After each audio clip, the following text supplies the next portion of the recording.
पूर्ण परमात्मा पाप कर्म दंड को भी काट सकता है।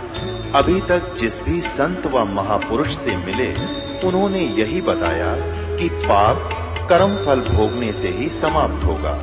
वो प्रभु कौन है जो पाप कर्म को काट देता है, वो काल के बंधन से छुड़वा देता है, उसका क्या नाम है, पूजा की विधि क्या है? कृपया अवश्य सुनिए जगत गुरु तत्वदर्शी संत रामपाल जी महाराज के अमृत वचन। साधु बिरले छूटे, कहते यहां से तो कोई गुरुमुख पूर्ण संत और फिर संत में पूरी आस्था पूरी मर्यादा में रहता हुआ कोई बिरला ही संत यहां से पार होकर जाता है। जम किंकर के धाम नरेसा, जम किंकर के धाम नरेसा, सठ दर्शन के बंधे केसा, विष्णु पुरी लुटी विद भारी, जहाँ चंदा बदनी कामनी नारी, भोग विलास करें जहाँ प्राणी ही बोर परत हैं चारों खानी। कहते इन ब्रह्मा विष्णु महेश के लोकों में और इस स्वर्ग आदि में ब्रह्म लोक आदि में वहां पर भी यही जो यहाँ सांसारिक व्यवहार है ज्यों का त्यों वहां है, लेकिन उनमें और हमारे शरीर में अंतर है। वहां की व्यवस्था, वहां की सुंदरता, वहां के आहार हमारे से कई गुना अच्छा है। जैसे एक तो गरीब व्यक्ति मजदूर व्यक्ति की व्यवस्था होती है, उसका शरीर होता है, एक अच्छे साहूकार सेठ बड़े अधिकारी की व्यवस्था होती है, उसका शरीर भी अच्छा होता है, उसका खान पान उनका घूमन फिरन की कोठी भी अच्छी। इतना अंतर कहते हैं यहाँ के और वहां के स्वर्ग में है। लेकिन वहां भी क्या कहते, भोग विलास करे जहाँ प्राणी ही बोर परत है चारों खानी। वहां अपना कर्म भोग कर वो भी फिर वापस 84 लाख योनियों में आ जाते हैं। शिव पर लुटे कुटे बहु भांति ही, जम किंकर तोड़त है छाती। शिवलोक में चले गए, शिव की साधना करके कहते हैं फिर 84 लाख योनियों में नरक में, और यम के दूत फिर उनकी छाती तोड़ते हैं, उनके कर्म आधार पर दंड देते हैं। ब्रह्मपुरी में शोक संतापम, जहाँ हम देखे बहुत विलापम, कुबेरपुरी में जोरा कालम, जहाँ योगनी गाँव ख्यालम। जम की नगरी बहुविध जोरा, जम किंकर गुर्जों सर फोड़ा, वरुण नगर में नाचे बीरम, जहाँ कोई जीव न देखा थीरम। लोकपाल में लूट पड़ी है, जोगनी फांसे लिए खड़ी है, स्वर्ग बैकुंठ मठ सब लूटे, बिस्त बीच थे सो ना छूटे। ब्रह्मांड 2100 आग लगी है, या कृत्रिम बाजी सभी ठगी है। क्या बताते हैं कि इस 21 ब्रह्मांड में यह आग लगी है। यहाँ जैसी व्यवस्था आपकी इस लोक में है, ऐसी ही स्वर्ग में, ऐसी ही विष्णु जी के लोक में, ऐसी शिवलोक में, और एक स्वर्ग के अंदर स्वर्ग लोक जो है उसमें बहुत ज्यादा द्वीप बने हैं। उसमें 7 करोड़, जैसे हमारी ये पृथ्वी है इससे भी बड़ी बड़ी पृथ्वी है 7 करोड़ स्वर्ग के अंदर, और उनमें अलग अलग इनके जो अच्छी आत्माएं होती हैं उनको अलग से देव बना करके उनका प्रभु बना दिया जाता है। उनका जैसे छोटा मोटा कोई चेयरमैन बना देते हैं, तो उनको अलग अलग स्थिति दे रखी है। तो परमात्मा कहते हैं तो ये कहते हैं 21 ब्रह्मांड में तो यह आग लगी है। यहाँ साधना की ऊपर के लोकों में खाली, वहां भी यही बकवादे हैं, राग द्वेष खेचा ताणी लठम लट्ठा। आपने इतिहास पढ़े होंगे, स्वर्ग में एक बार राक्षसा ने हमला कर दिया, किसी ते भी ना मरे, विष्णु ते भी ना मरे, फिर एक पता नहीं वो एक दधीचि ऋषि था, उसकी हड्डी का तीर बनवाया, फिर वह मेरे। ये सारे न्यू कहते हैं 21 ब्रह्मांड में आग लगी है। और यह कृत्रिम यह बनावटी 21 ब्रह्मांड काल के ये सभी ठगी है। सतभक्ति ना करने से ये ऐसे ही जन्म मृत्यु में अपना जीवन व्यर्थ करते रहते हैं। तो यहाँ परमात्मा कहते हैं कि ये जो शास्त्र विरुद्ध साधक हैं, ये बेशक आपको कितने ही सिद्ध लगते हैं, कितने ही इनके अंदर सिद्धियां हैं, चाहे आकाश में उड़ जाते हैं, चाहे ये सागर समुद्रों को भी पी जाते हैं फिर वापस छोड़ देते हैं, इनकी मुक्ति नहीं है। ये साधना परमात्मा पाने की नहीं, क्योंकि शास्त्र विरुद्ध है। और शास्त्र विधि को त्याग कर मनमानी जो पूजा करते हैं उनको ना कोई लाभ होता है, ना कोई कार्य सिद्ध होता है। नहीं उनको कोई सुख होता, अर्थात उनकी साधना व्यर्थ होती है। बोलो सतगुरुदेव की जय। सभी पुण्यात्मा परमेश्वर की महिमा कल से सुन रहे हैं। कल के शाम के सत्संग में आपने सुना था कि किस परमात्मा की क्या सतिथि है। अब उस परमेश्वर के पाने की विधि क्या है। वो परमात्मा जो पूर्ण ब्रह्म है, पूर्ण परमेश्वर है, सशरीर है, जिसका नाम कबीर है, जिसके विषय में सभी सदग्रंथ गवाही दे रहे हैं, आंखों देखे संत उसको प्रमाणित कर रहे हैं। उसके पाने की विधि कैसी है, कौन सा वो मंत्र है जिससे परमात्मा प्राप्त किया जा सकता है, जीवन मरण पूर्ण रूप से समाप्त किया जा सकता है। एक समय की बात है, एक धर्मदास नाम के श्रद्धालु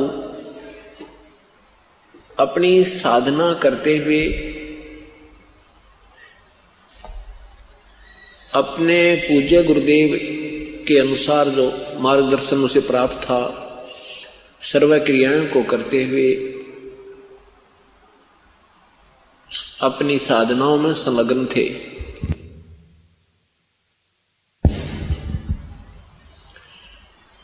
पवित्र हिंदू धर्म में जन्म होने के कारण सेठ धर्मदास जी श्री ब्रह्मा जी, श्री विष्णु तथा श्री शिव जी के गुणगान किया करते थे। ब्रह्मा तथा विष्णु तथा शिव जी की पूजा विशेष किया करते थे। हरे राम हरे कृष्ण, ओम नमः शिवाय, ओम नमो भागवते वासुदेवाय, ओम आदि मंत्रों का भी जाप करते थे। हरे राम हरे कृष्ण आदि भी जाप करते थे। विष्णु पुराण का पाठ करते थे। गीता जी का नित्य अध्ययन करते थे, स्वाध्याय करते थे। एकादशी का व्रत करते थे। गुरुदेव के बताए अनुसार 68 तीर्थों पर भी भ्रमण के लिए वो घूम रहे थे।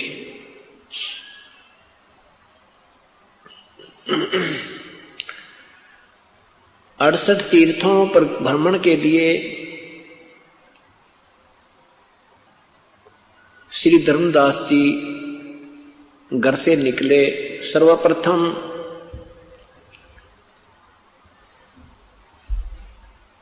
मथुरा में पहुंचे। मथुरा में जिस तालाब में, जिस जोहड़ में भगवान श्री कृष्ण स्नान किया करते थे, वहां जाकर के ये माना जाता है कि यहां स्नान करने से जीव का कल्याण होता है। उसके बाद फिर वृंदावन जाते हैं। वृंदावन के अंदर गोवर्धन की फेरी देते हैं, गिरिराज की फेरी देते हैं।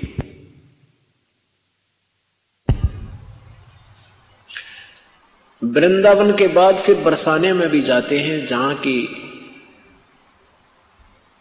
राधा जी थी। ये मथुरा जाने वाले उस तीर्थ का लाभ बताते हैं कि ये सब क्रियाएं करने से उसको बहुत लाभ होता है।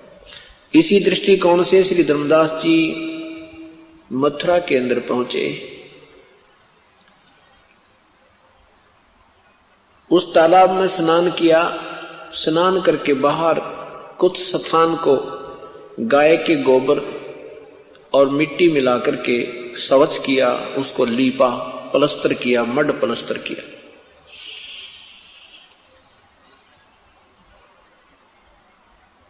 फिर उस स्वच्छ स्थान के ऊपर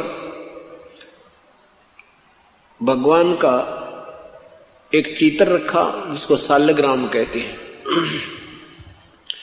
श्री कृष्ण जी का एक चित्र उसको जैसे पीतल का, उसको नहाया, पूरे उस तालाब से के जल से स्नान कराया उस चित्र को, तस्वीर को। उसके बाद उसको स्वच्छ कपड़े पहनाए, तिलक मुकुट रख के तिलक लगाया, सब कंठी माला डाल करके उसकी स्तुति धूप दीप किया। उसके बाद गीता जी का पाठ करने लगे। उसी समय पूर्ण परमात्मा, पूर्ण ब्रह्म, सतपुरुष कबीर देव, कबीर परमेश्वर एक जिंदा महात्मा का रूप बना के वहीं पर उपस्थित हुए। जिंदा महात्मा कौन होते हैं? मुसलमान धर्म के अंदर एक विशेष वेशभूषा होती है, काला एक कोट होता है, काला ओवरकोट जो घुटनों से भी नीचे तक का होता है, उसको चोगा भी बोलते हैं। वो काला एक कोट पहने हुए और सिर पर काला टोप पहने हुए, लंबे से चोटे का, ऐसी वेशभूषा वाले साधक को जिंदा महात्मा बोलते हैं। जिंदा महात्मा की वेशभूषा में परमेश्वर धर्मदास जी जो अपनी साधना कर रहे थे उससे कुछ दूरी पर विराजमान हो गए, बैठ गए। धर्मदास जी ने देखा कि एक साधु आपकी क्रिया को बड़े गौर से देख रहे हैं। ऊंची आवाज में गीता जी का पाठ करने लगे।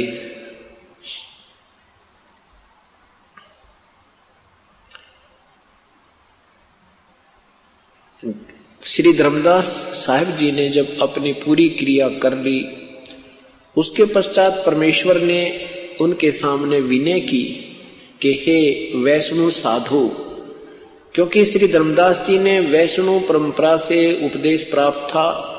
श्री रूपदास जी उनके गुरुदेव थे।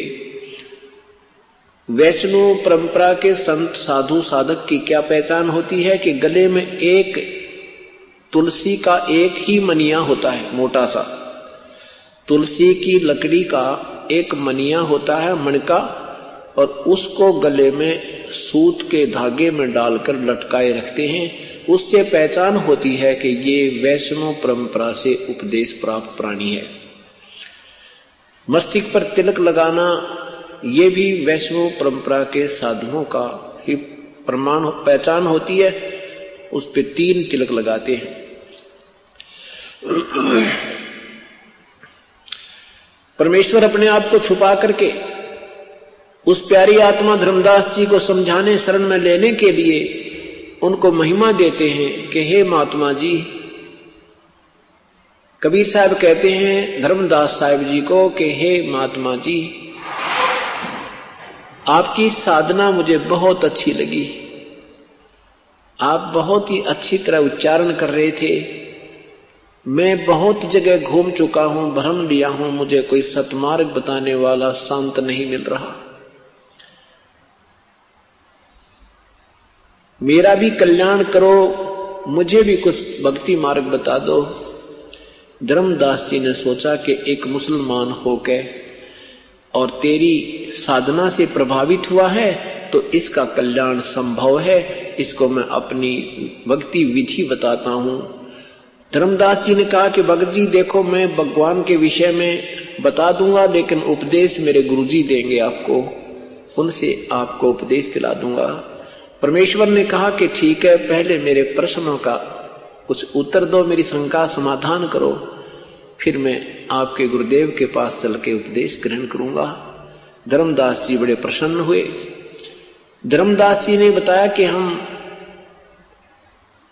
वैष्णव परंपरा से उपदेशी हैं, हम छोटी जाति वाले व्यक्ति से के संपर्क में नहीं आते, हम नीच को निकट नहीं बैठने देते, हम कोई जीव हिंसा नहीं करते और राम कृष्ण का जाप जपते हैं, गीता जी का नित्य पाठ करते हैं, श्री राम कृष्ण का जाप जपते हैं एकादशी का व्रत रखते हैं और अब 68 तीर्थ की यात्रा पर निकला हूं। इस प्रकार मैं स्वर्ग प्राप्ति करूंगा।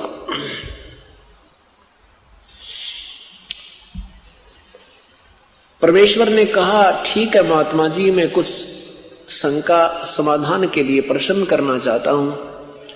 धर्मदास जी ने कहा, शौक से कीजिए, शंका समाधान नहीं होगा तो आप कैसे भक्ति कर पाओगे। परमेश्वर ने कहा, आपने कहा कि मैं स्वर्ग जाऊंगा, इस तरह इस विधि से मैं स्वर्ग प्राप्ति करूंगा। आप स्वर्ग के अंदर कितने दिन रहोगे संत जी? सुना है कि स्वर्ग भी एक समय विनाश में आता है।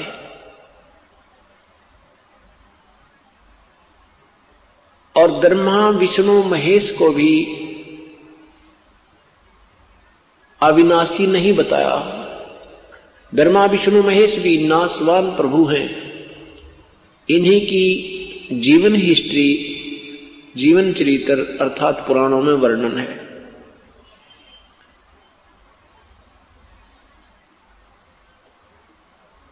अब धर्मदास जी इस बात को सुनकर बड़ा दुखी होता है कि ये ऊटपटांग बातें करने लगा। फिर भी सोचा कि प्रश्न किया है तो उत्तर दूंगा ही।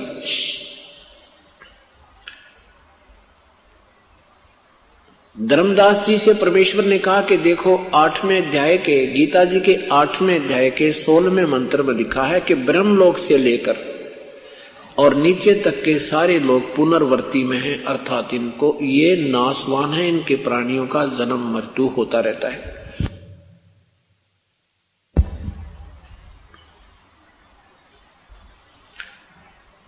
अब धर्मदास जी नित्य पाठ करते थे, परंतु गीता जी को इतनी गहराई से नहीं सोचते थे। उनको वो श्लोक और अध्याय याद थे, नित्य पाठ करने से वो कंठस्थ याद थे। धर्मदास जी ने सोचा, लिखा तो ऐसा ही है। तो फिर स्वर्ग में गए हुए प्राणी भी पूर्ण मोक्ष प्राप्त नहीं हुए, उनका भी जो है भजन भक्ति सफल नहीं हुआ। धर्मदास जी से प्रार्थना की कि जैसे एक किसान था, उसको बहुत ही देर के उपरांत एक संतान रूप में पुत्र प्राप्त हुआ। पुत्र 12 वर्ष का हुआ तो पिता की आयु 65 वर्ष की हो चुकी थी। किसान ने सोचा कि मैं वृद्ध हो चुका हूं, ना जाने कब यहां से जाने का समय आ जाए, मेरा पुत्र अभी बच्चा है, इसके लिए मैं अपने इस कृषि के अनुभव को लिख देता हूं और बच्चे को कह देता हूं, बेटा जब भी तू किसी वस्तु के में किसी भी क्रिया में, किसी फसल के बीजने में अगर तू दिक्कत महसूस करे तो मेरे द्वारा लिखे हुए इस अनुभव का सहयोग लेना और इसको पढ़ लेना। पिता की मृत्यु हो जाती है और वो पुत्र प्रतिदिन पिता के अनुभव को एक बार पाठ कर लेता है और जैसे पिता ने उसमें लिखा है ऐसे वो क्रिया कर नहीं रहा तो क्या वो सफल हो जाएगा अपने कृषि के व्यवसाय में? धर्मदास जी को परमेश्वर ने प्रसन्न किया। धर्मदास जी ने कहा कि ये तो हो ही नहीं सकता, वो तो जैसा उसके पिताजी ने अनुभव लिखा है ऐसे वो पुत्र करेगा तो उसकी फसल तैयार होगी। प्रभु ने कहा कि ठीक इसी प्रकार प्यारी आत्मा, जो गीता जी में लिखा है ऐसा आप करोगे तो आपको प्राप्ति होगी, जो भी आप उद्देश्य रखते हो। और यदि गीता जी के पाठ को नित्य करते हो, उसके विपरीत क्रिया करते हो तो आपको क्या मिलेगा? सफलता या असफलता? धर्मदास जी चुप हो गए।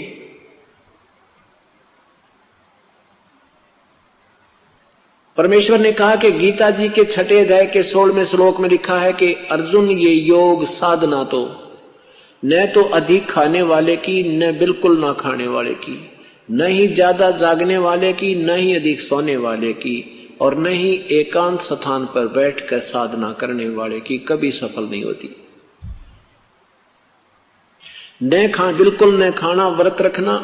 एकादशी के व्रत न केवल जलपान करते हैं, वो भी शाम के समय थोड़ा सा, नहीं आहार नहीं करते।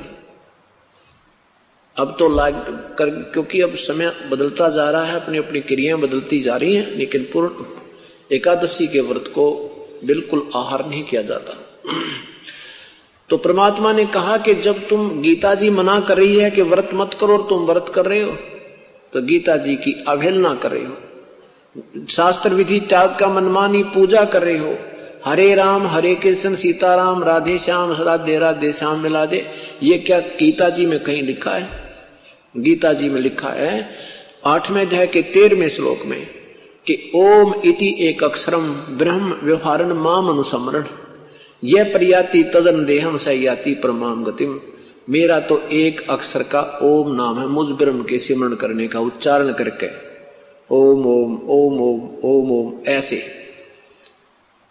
और जो इस तरह साधना अंतिम श्वास तक करता है वो मेरे वाली परम गति को प्राप्त होता है। ये हरे राम राधे कृष्ण सीताराम ओम नमः शिवाय ओम नमो भगवते वासुदेव, ये मंत्र मनमुखी है, मनमानी साधना, मनमाना आचरण है।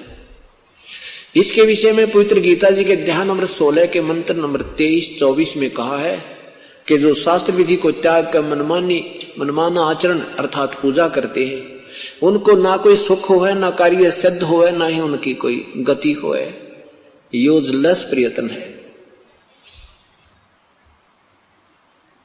अब धर्मदास उस परमेश्वर के मुख की तरफ देख रहा है कि ये मुसलमान होकर के और गीता को इतने प्यारे ढंग से विवरण कर रहा है, ये कहानी क्या है?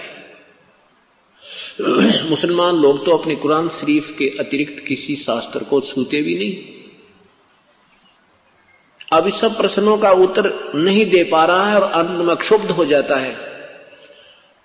दुखी होकर के धर्मदास सोचता है कि मुसलमान है, इसने कहीं से सुन लिया होगा किसी से और हमारे हिंदू धर्म की ये बेइज्जती करना चाहता है। इस बात से दुखी होकर, क्रोधित होकर धर्मदास ने कहा कि जिंदा जबान संभाल कर बात करना। आप मेरे गुरु बनना चाहते हैं या मेरे से कुछ प्रश्न ज्ञान प्राप्त करना चाहते हैं? इतना जब उन्होंने कहा तो परमात्मा अंतर्ध्यान हो गए, अदृश्य हो गए, उसके सामने से एकदम गायब हो गए। अब धर्मदास जी भयभीत हो गए कि ये तो कोई देव पुरुष था, ये कोई सिद्ध महात्मा थे, और प्रश्न जो कर रहे थे वो बिल्कुल कांटे के थे। अपनी नादानी और नालायकी पर पश्चाताप करते हैं कि ऐसे महापुरुष के साथ मैंने ऐसा बद व्यवहार नहीं करना था, दुर्व्यवहार नहीं करना चाहिए था।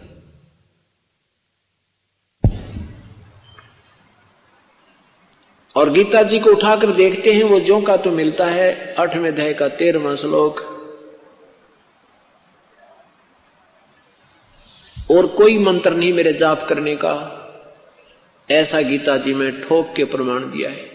और गीता जी अध्याय नंबर 17 के मंत्र 23 में लिखा है कि उस परमात्मा के पाने का ओम तत्सत इति निर्देश ब्रह्मण त्रिविध समर्थ है। उस परमात्मा के पाने का तो वो 3 मंत्र का जाप है। ओम तो सीधा ही है, तत्सत ही सांकेतिक है। अब धर्मदास जी सारी रात चिंतित रहे, जो क्रिया वो करते थे उसको करने को कति दिल नहीं कर रहा था।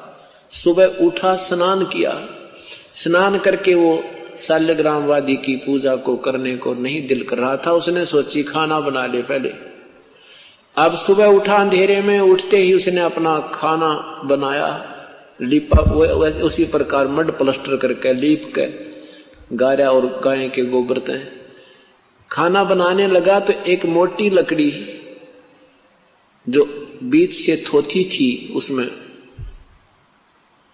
सुराख था आर पार,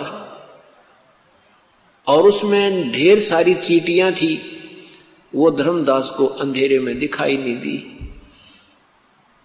श्री धर्मदास साहिब जी ने चूल्हा बनाया, जंगल से लकड़ियां चुनी, उनको जला करके सहयोगी लकड़ी लगा के एक मोटी लकड़ी लगाई जो बीच से धोती थी, उससे अपना खाना बनाने लगा। अब वो लकड़ी जलती जलती जब निकट आई तब तक कुछ अंधेरा सा छट गया था, चांदना सा रोशनी हो गई थी और जलती जलती लकड़ी चूल्हे के पास आ गई थी।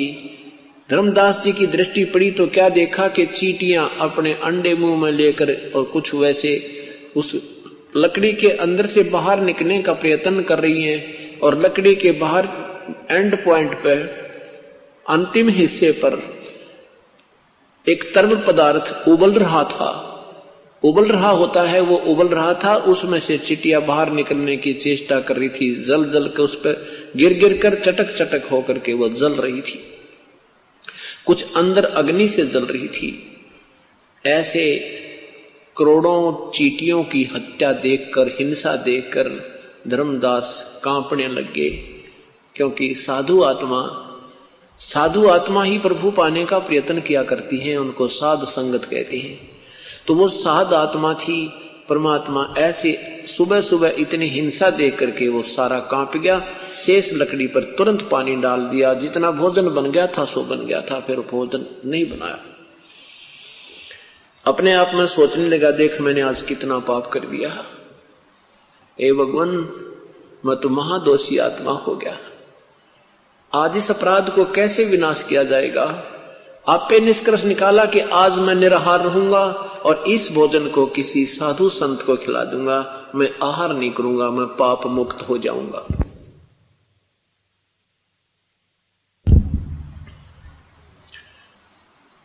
उस सारे भोजन को उठा करके धर्मदास जी चल पड़े संत की तलाश में, वही पूर्ण परमात्मा, पूर्ण ब्रह्म, सतपुरुष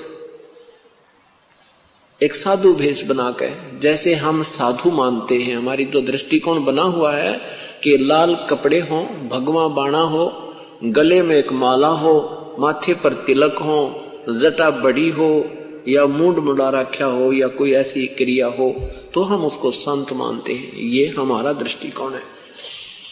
लेकिन परमात्मा के लिए ये दृष्टिकोण नहीं है, ये तो ऊपरी दिखावा है।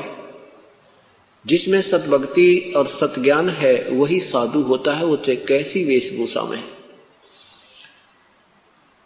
धर्मदास जी की दृष्टि पड़ी के सामने साधु बैठा है, उनके चरणों में प्रणाम किया और आहार रख दिया सामने और कहा प्रभु भोजन पाओ।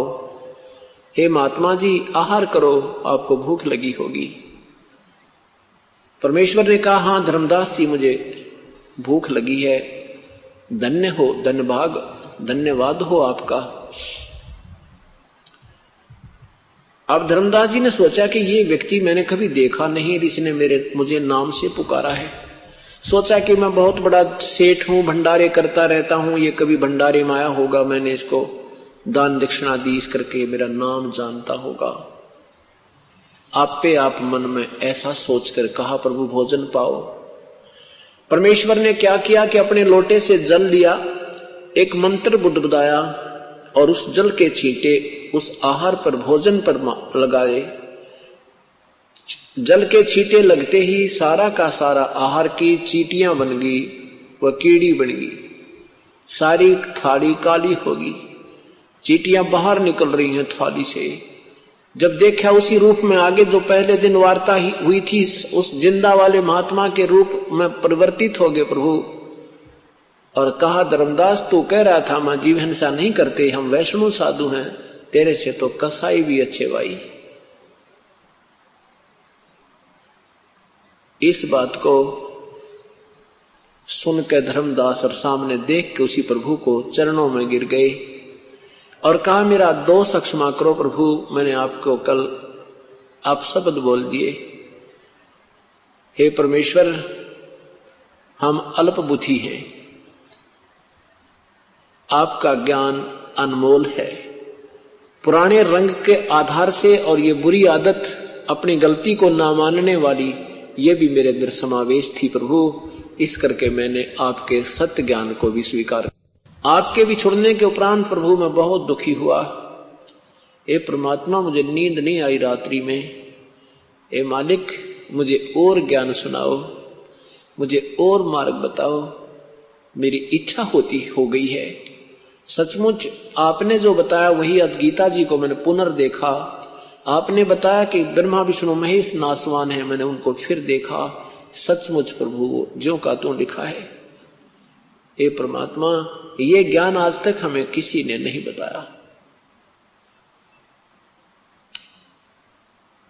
तब पूर्ण परमात्मा समझाने लगे उस प्यारी आत्मा को।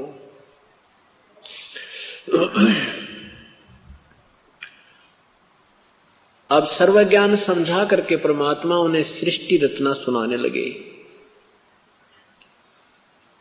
धर्मदास जी को परमात्मा ने कहा कि धर्मदास, मैं तुझे ज्ञान बताने जा रहा हूं और इस ज्ञान को तू प्रेम पूर्वक सुनना।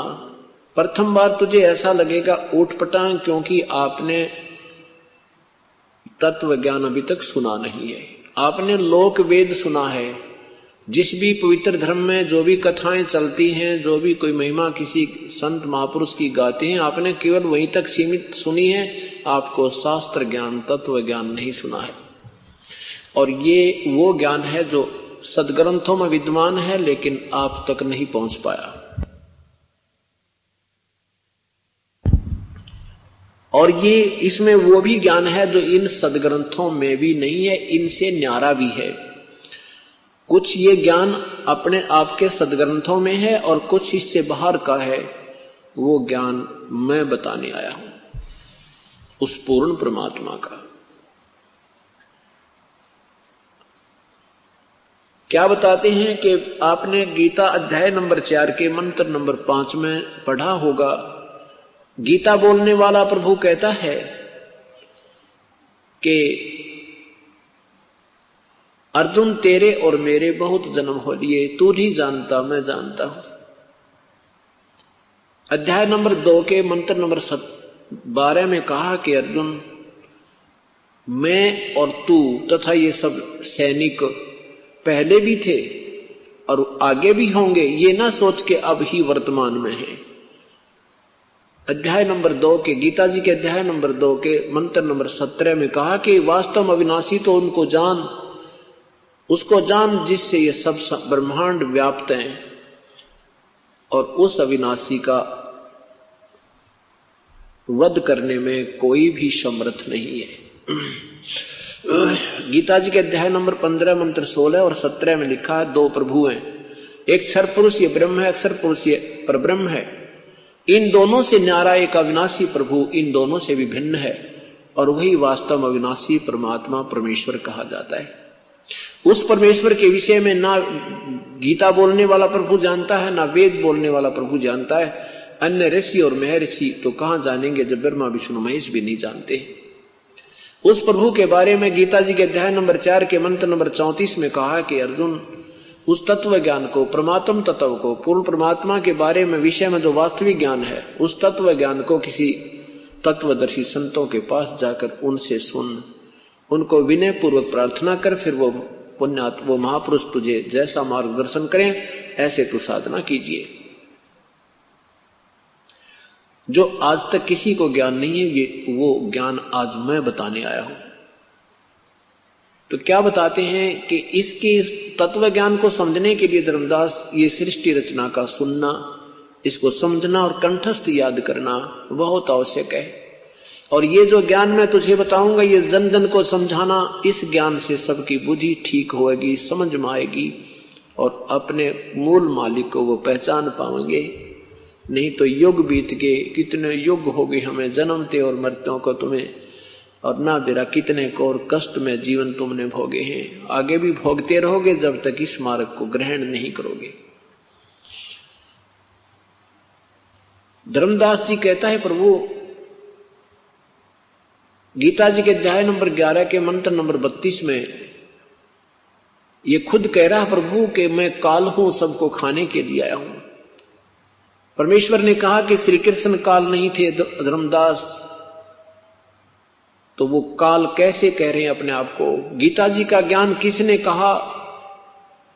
गीता जी का ज्ञान किसने बोला? धर्मदास जी ने कहा कि श्री कृष्ण भगवान ने। परमेश्वर ने कहा कि नहीं, श्री कृष्ण भगवान ने गीता जी का ज्ञान नहीं कहा। श्री कृष्ण जी को तो पता नहीं मैंने गीता में कहा क्या था। महाभारत द्वितीय भाग पृष्ठ नंबर 667 नए में और पृष्ठ नंबर 1531 पुराने में लिखा है कि महाभारत के उपरांत भगवान श्री कृष्ण राजा युधिष्ठिर को गद्दी सौंप के इंद्रप्रस्थ की राजगद्दी पर बैठा करके कुछ दिन के उपरांत द्वारका जाने की तैयारी की। सभी ने मिलकर प्रार्थना की कि हे भगवान, हमें एक सत्संग सुना कर जाओ ताकि हम आपके उपदेशों के आधार पर अपना जीवन भी सफल करें और कोई जीवन में गलती ना कर दें। आप हमारे गुरु हो, क्योंकि भगवान श्री कृष्ण पांडव और यादव के धार्मिक गुरु थे। भगवान श्री कृष्ण ने वो स्थान और समय निहित कर दिया।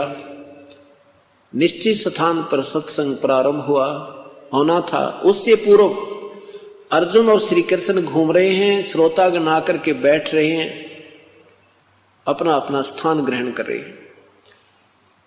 तब अर्जुन ने कहा कि प्रभु, वही गीता जी का ज्ञान हमें फिर सुनाना जो आपने मुझे युद्ध के दौरान सुनाया था। मैं भूल गया बुद्धि दोष के कारण। भगवान श्री कृष्ण ने कहा कि अर्जुन, तू बड़ा बुद्धिहीन है, तू श्रद्धाहीन है, ऐसे अनमोल ज्ञान को तूने याद क्यों नहीं रखा। फिर स्वयं कहते हैं कि अर्जुन, मैं उसको अब ज्यों का त्यों पुनर् नहीं बता सकता, मुझे याद नहीं। विचार कीजिए धर्मदास जी, परमात्मा कह रहे हैं कि वक्ता कह रहा है कि मुझे याद नहीं, और श्रोता को कह रहा है कि तूने बुद्धिहीन याद क्यों नहीं रखा। इति सिद्धम के श्री कृष्ण ने ये गीता जी का ज्ञान नहीं कहा था। गीता जी का ज्ञान किसने बोला था? काल ने बोला था। ये ज्योति निरंजन है जो ब्रह्मा विष्णु महेश का पिताजी है। इसने कसम खाई है कि मैं व्यक्त रूप में किसी के सामने अपने ओरिजिनल रूप शरीर में नहीं आऊंगा। जो गीता जी के मैं अपना विराट रूप दिखाया है वो इसका वास्तविक स्वरूप है। जो गीता ज्ञान देते समय अपना विराट रूप दिखा करके अर्जुन को कहा था कि देख, ये है मेरा वास्तविक स्वरूप, ये तेरे से पहले ना किसी ने देखा और ना फिर कोई देख सकता, ना किसी वेदों में वर्णित विधि से, ना किसी जप से, ना तप से, ना क्रिया से मुझे प्राप्त नहीं कर सकता। गीता जी के 7वें अध्याय के 24वें श्लोक में लिखा है कि ये मेरा अटल नियम है कि मैं कभी किसी के सामने व्यक्त रूप में, इस मेरे वास्तविक रूप में कभी प्रकट नहीं होता। ये मेरा घटिया नियम है। और ये बुद्धिहीन लोग मुझे कृष्ण मान रहे होंगे, मैं कृष्ण नहीं हूं, मैं अपनी योग माया से छुपा रहता हूं। 7वें अध्याय के 25वें श्लोक में पवित्र गीता जी में काल कह रहा है।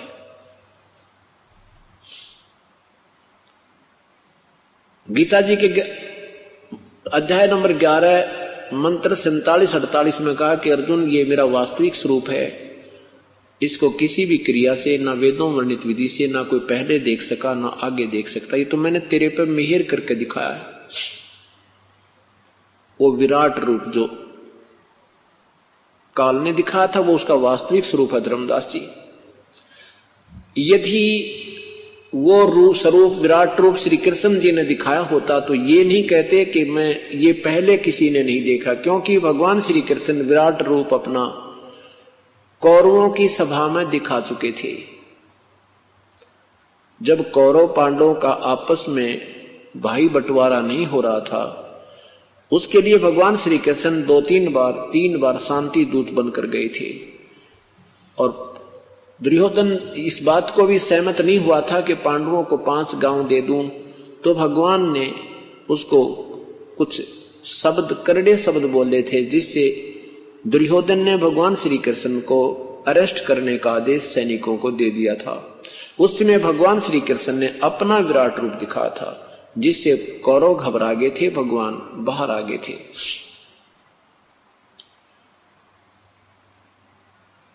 विचार कीजिए धर्मदास, ये भगवान श्री कृष्ण ने गीता जी का ज्ञान नहीं कहा। धर्मदास जी ने प्रश्न किया कि भगवान, गीता जी का ज्ञान इसलिए दिया गया था कि अर्जुन अक्षत्रिय धर्म का पालन नहीं कर रहे थे। यदि श्री कृष्ण जी गीता जी का ज्ञान देकर युद्ध ना करवाते तो अक्षत्रिय हो जाते, सब नियम भंग हो जाते। भगवान परमेश्वर ने कहा, पूर्ण ब्रह्म ने कहा कि अर्जुन ऐसा भी नहीं है। श्री कृष्ण जी ये अनर्थ नहीं कराना चाहते थे। वो तो 3 बार प्रार्थना करने के लिए गए थे, कौरव और पांडवों से बहुत विनय की थी। अंत में ये भी कह दिया था कि मैं हथियार भी नहीं उठाऊंगा, एक तरफ मेरी सेना होगी, एक तरफ मैं होऊंगा, मैं हथियार नहीं उठाऊंगा, कसम खाता हूं। क्योंकि परमात्मा चाहते थे, श्री कृष्ण जी चाहते थे कि ये जुल्म ना हुए। ये तो धर्मदास काल की कलाबाजी थी भाई। जैसे मथुरा में कंस वध होने के उपरांत राजा अग्रसेन जी ने अपने दोहते श्री कृष्ण जी को मथुरा की बागडोर संभाल दी थी। भगवान श्री कृष्ण छोटी आयु के थे। एक काल्यवन नाम का एक राजा को पता लगा कि मथुरा का शासक एक बहुत ही बालक सा बैठा है और उस मथुरा को मैं हड़प लेता हूं, मथुरा को मैं प्राचीन कर देता हूं। इस उद्देश्य से 18 करोड़ सेना लेकर के श्री कृष्ण जी के ऊपर, मथुरा के ऊपर उस काल्यवन ने चढ़ाई कर दी। उससे कुछ ही दिन पूर्व नारद जी ने आकर के भगवान श्री कृष्ण को बताया था कि भगवान यहाँ एक गुफा है निकट ही, उसमें एक मुचकंद नाम का राक्षस राजा रहता है। उसके अंदर एक सिद्धि है कि वो 6 महीने सोता है, 6 महीने जागता है। जब वो जागता है तो युद्ध ही करता रहता है और सोता है तो उसको कोई उठा दे बीच में कच्ची निद्रा से, तो उसके अंदर एक सिद्धि है कि उसकी आंखों से अग्नि बाण छूटते हैं और सामने वाला का तुरंत वध हो जाता है। वो छुप कर सोया हुआ है। श्री कृष्ण जी को ये बात नारद जी के द्वारा बताई हुई याद थी। उधर से 18 करोड़ सेना लेकर के वो काल्यवन आ जाता है और श्री कृष्ण जी को युद्ध के लिए ललकारता है। अब 18 करोड़ सेना, वहां मथुरा की सारा 18 करोड़ जनता भी नहीं थी। श्री कृष्ण जी ने सोचा भी ये तो बात बिगड़ जाएगी, ना जाने कितने सैनिक, हिंसा हो जाएगी, और क्यों ना इस काल्यवन का वध मैं मुचकंद से करवा दूं। भगवान ने अपना अक्षत्रिय धर्म त्याग के और श्री उस काल्यवन को ललकारा कि आजा काल्यवन मेरे साथ, उतर रथ से नीचे। अब काल्यवन नीचे उतरा तो भगवान रथ छोड़ के भाग लिया। अपना क्षत्रिय धर्म भूल गए भगवान उस विनाश को बचाने के लिए, और उस गुफा में प्रवेश कर गए जिसमें मुचकंद सोया पड़ा था। गुफा के अंदर जाकर के अपना पीतांबर, जो अपना पीला कपड़ा सा एक चद्दर साथ रखा करते थे, उस पीतांबर को मुचकंद के ऊपर उड़ा दिया, सोए हुए मुचकंद पर उड़ा दिया, और आप आगे चले गए, गुफा में गहरे चले गए। कौन? भगवान श्री कृष्ण।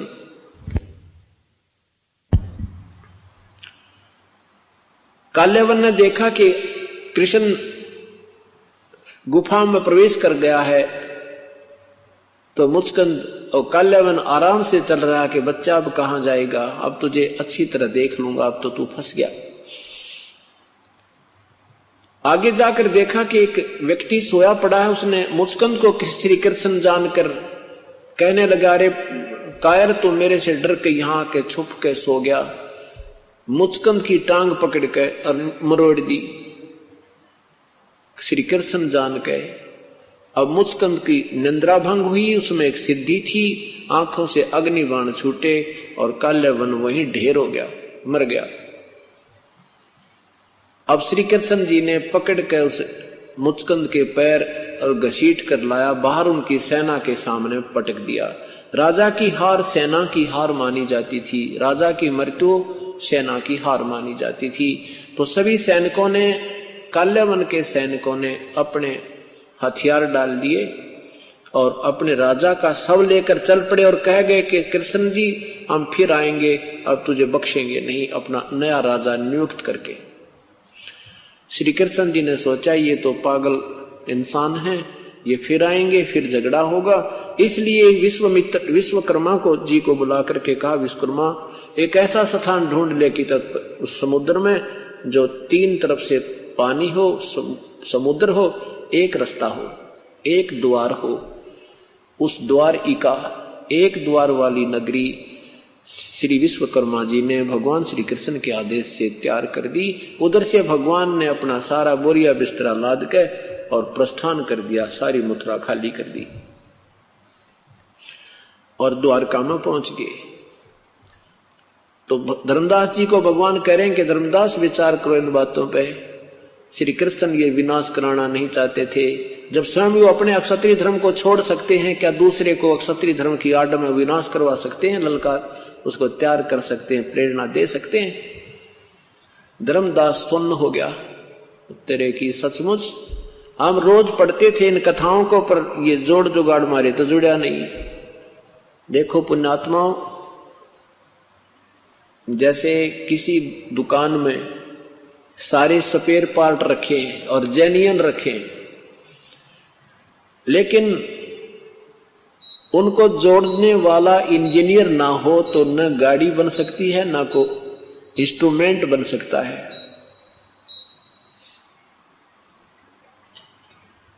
अब ये अपने सदग्रंथ की कथाएं वो जेन्युइन स्पेयर पार्ट हैं, वो आज भी ज्यों के त्यों हैं और पहले भी थे। अब इन समापुरुषों ने इनका जोड़ जुगाड़ जोड़ नहीं सके, इसलिए वो तत्व ज्ञान नहीं प्राप्त हुआ। अब ये तत्व ज्ञान इसी को कहते हैं जो निष्कर्ष निकालकर और आपके सामने पेश कर दिया जाए, फिर बुद्धिजीवी समाज शीघ्र समझ जाता है। अब धर्मदास कति चुप हो गया। परमात्मा कहते हैं धर्मदास श्री कृष्ण जी के पास आकर के पशु पक्षी भी प्यार पाते थे, वो काल नहीं था। और काल तो वो था जिसके दर्शन करके अर्जुन जैसा योद्धा कांप रहा और कहता है भगवान अपने इस विराट रूप में समेट के अपने चतुर्भुज रूप में मुझे दर्शन दे दो, मैं तो बहुत घबरा गया हूं, मेरा तो हार्ट अटैक होने वाला है। तब उस काल ने अपना वो विराट रूप समेटा, फिर चतुर्भुज रूप दिखाया, विष्णु रूप, क्योंकि ये काल महाब्रह्मा महाविष्णु महाशिव रूप भी बनाता है। वैसे ये 1000 भुजा का भगवान है, ये 2 भुजा भी बना सकता रख सकता है, ये 1000 भुजा तक अपनी तैयार कर सकता है, दिखा सकता है, शो कर सकता है। और ब्रह्मा विष्णु महेश केवल 4 भुजा ही इनके पास हैं, ये 2 भी रख सकते हैं, ये 4 भी बना सकते हैं, ये एक सिद्धि होती है। इनसे ज्यादा ये नहीं रख सकते। इनकी माताजी केवल 8 भुजा बना सकती है, 2 में भी रह सकती है, ये नियम होता है, ईश्वरीय विधान है।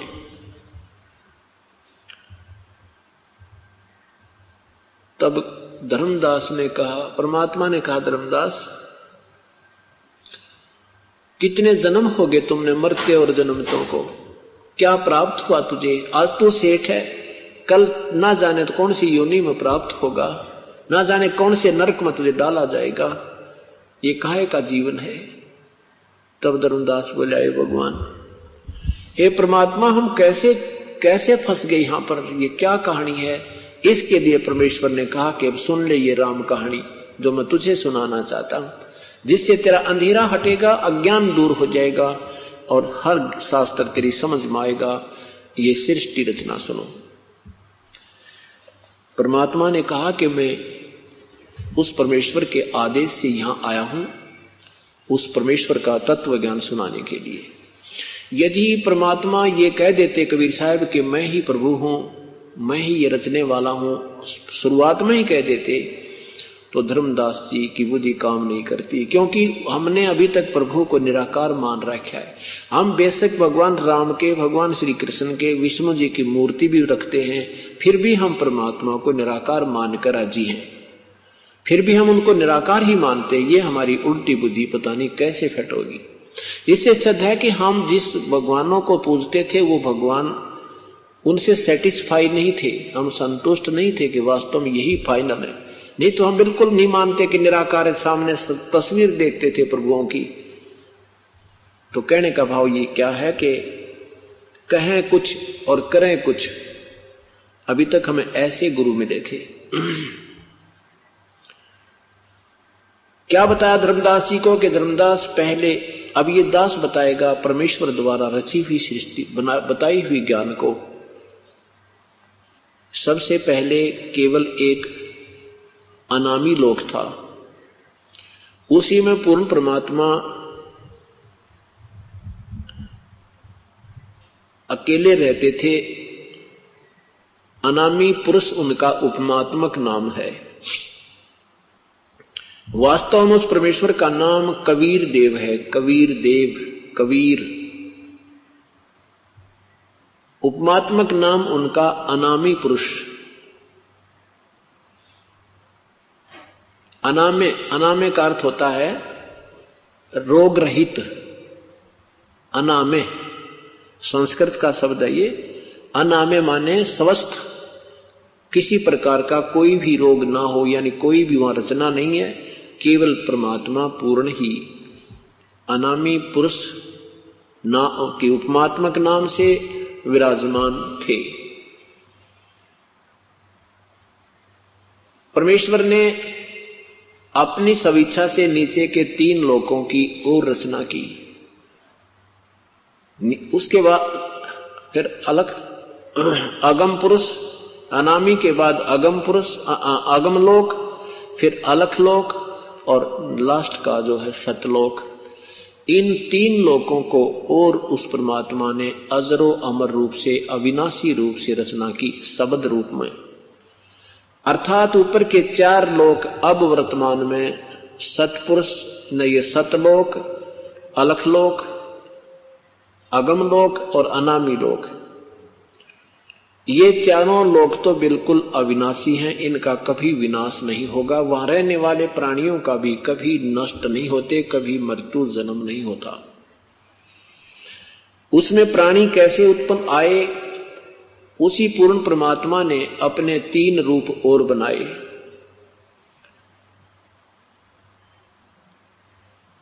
अगम लोक में वो अगम पुरुष कहलाए, अलख लोक में वो अलख पुरुष और सतलोक में वो सतपुरुष कहलाए। सतलोक में परमात्मा ने रचना प्रारंभ की, जीव सृष्टि रची, यानी आत्मा, वहां से उसने हंस सृष्टि रची। सबसे पहले एक शब्द से 16 द्वीपों की रचना की उसी सतलोक में।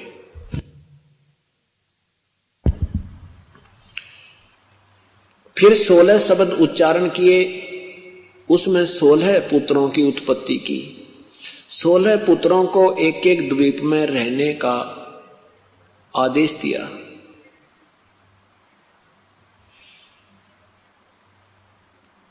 सोलह पुत्र अपने अपने द्वीप में रहने लगे। उनमें से एक पुत्र का नाम अचिंत है। अचिंत से परमात्मा ने कहा कि अचिंत, आप मेरी शब्द शक्ति प्राप्त करो और रचना में सहयोग दो। अचिंत ने अपनी शब्द शक्ति से अक्षर पुरुष परब्रह्म की उत्पत्ति की और उससे कहा कि तू मेरी रचना में सहयोग दे। अक्षर पुरुष वो परब्रह्म एक मान सरोवर है सतलोक में, अमृत का सरोवर है, बहुत लंबा चौड़ा, बहुत गहरा। उसमें जाकर के, बहुत गहरा जाकर के परब्रह्म उसमें सो गया, निंद्रा आ गई। स्नान करने गया था, मस्त हो गया, उसमें निंद्रा आ गई, सो गया। काफी समय तक बाहर नहीं आया। तब सतपुरुष ने, पूर्ण परमात्मा ने उसी जल को उठा करके, उसी सरोवर से जल लेकर के अपनी शब्द शक्ति से एक अंडा बनाया और अपनी शब्द शक्ति से उसमें एक आत्मा प्रवेश की। एक बहुत बड़ा अंडा, उस अंडे को जल में छोड़ा, उस सरोवर में छोड़ा। गड़गड़ गड़गड़ करता हुआ वो अंडा जब नीचे जाने लगा, उसकी गड़गड़ाहट से अक्षर पुरुष की निंद्रा भंग हुई। अब कोई कच्ची नींद उठता है, अधूरी नींद जागता है, तो उसमें कुछ कोप होता है। उस दृष्टिकोण से, उस कोप से उसने अंडे को देखा। अक्षर पुरुष ने, अंडा दो भाग हो गया, अंडा फूट गया।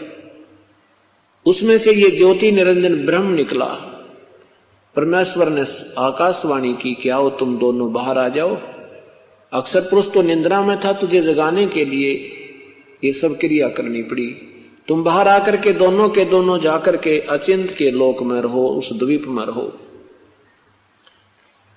और उसके बाद परमात्मा ने अचिंत से वो शक्ति वापस ले ली कि अब तू रचना नहीं रचेगा, क्योंकि परमात्मा ये दिखाना चाहते थे कि तुम रचना नहीं रच सकते, कहीं बाद में फिर तुम्हारे मन में खोट आ जाए। ये दिखा देना चाहते थे कि तुम समर्थ नहीं हो। उसके बाद ये तीनों के तीनों एक द्वीप में रहने लगे। उसके उपरांत परमात्मा ने, पूर्ण ब्रह्म ने, सतपुरुष ने, कबीर देव ने हम सभी आत्माओं को अपने शब्द शक्ति से, अपने वचन शक्ति से, अपने ही शरीर से हम सबकी उत्पत्ति करती, अनगिन असंख्य आत्माओं की। वहां हमारा मनुष्य जैसा शरीर और 16 सूर्य जितना तेज नूर, इतना हमारे शरीर में इतनी रोशनी, इतनी सुंदर रोशनी जिसमें गर्मी ना हो, वो कितना सुंदर लगता है। क्योंकि ये हमारी आंखें हैं, ये चरम दृष्टि है, ये ज्यादा लाइट सहन नहीं कर सकती, लेकिन वहां जो हमारी आंखें हैं वो दिव्य दृष्टि है। वो जितना ज्यादा रोशनी होगी उतना ही ज्यादा अच्छा लगता है। तो वहां हमारा 16 सूर्य जितना प्रकाश एक आत्मा के शरीर का होता है। हम वहां आनंद से रह रहे थे, वहां अपने परिवार हैं, हर प्रकार की वहां व्यवस्था है, कोई आहार की कमी नहीं, तेज पुंज का आहार है, बहुत स्वादिष्ट। वहां के सब फल हैं, दूध हैं, सरोवर भरे हैं दूध, और वहां के अमृत सरोवर हैं, अमृत आहार है, तेज पुंज के वृक्ष हैं, तेज पुंज के ही उसमें फल लगे हैं, तेज पुंज से वहां प्रकाश है, लोक भी प्रकाशित है, वहां के जीव भी, आत्मा भी प्रकाशित है, प्रभु भी सब प्रकाशित है, सब साकार है, बहुत सुंदर व्यवस्था है। वो वहां हमारा मूल स्थान जीने और रहने का है। यहां जीने का नहीं, यहां मृत्यु की चिंता ज्यादा रहती है। अब बहुत समय बीत गया तो एक दिन इस क्षर पुरुष ज्योति निरंजन अर्थात काल इस ब्रह्म के आत्मा में अधूरी सोच उठी। इसने सोचा कि मेरे अन्य भाई ये सब अब एक एक द्वीप में रह रहे हैं और हम 3 एक द्वीप में रह रहे हैं, क्यों ना मैं भी अपना अलग स्थान प्रभु से प्राप्त करूं। उसके लिए इस ज्योति निरंजन ने, ब्रह्म ने, क्षर पुरुष ने एक पैर पे खड़ा होकर के और करबद्ध होकर तप करना प्रारंभ किया। 70 युग तक इसने एक पैर पे खड़ा होकर के तप किया। और हम सभी आत्मा काल के जाल में कैसे फंसी, धर्मदास परमात्मा बताया कि जब ये तप कर रहा था तो ये हम सभी आत्माएं, ये दास बता रहा परमेश्वर की तरफ से, तो जब ये काल वहां तप कर रहा था तो हम सभी आत्माएं जो काल के जाल में फंसी हैं, ये उसके आसपास के द्वीपों में रह रही थी।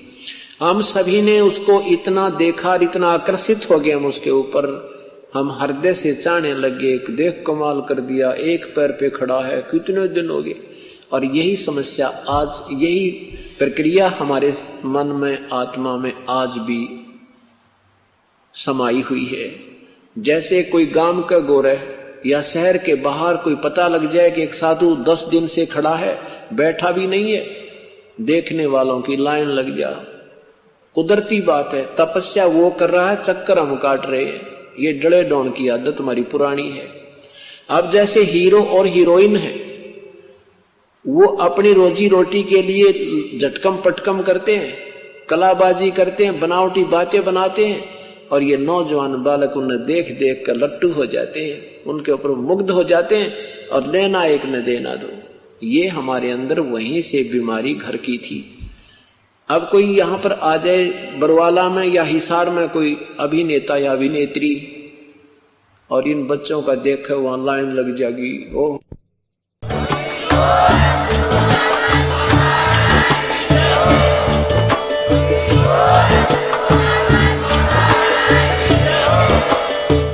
सुन रहे थे जगत गुरु तत्वदर्शी संत रामपाल जी महाराज जी के मंगल प्रवचन। अधिक जानकारी के लिए विजिट कीजिए हमारी वेबसाइट www.jagatgururampalji.org। संत रामपाल जी महाराज जी के शुभ आशीर्वाद से पूरे विश्व भर में 500 से भी ज्यादा नाम दीक्षा केंद्र हैं, जिन पर संत रामपाल जी महाराज जी द्वारा ऑनलाइन निशुल्क नाम दीक्षा दी जा रही है। अपने नजदीकी नाम दीक्षा केंद्र का पता करने के लिए संपर्क करें 8222880541।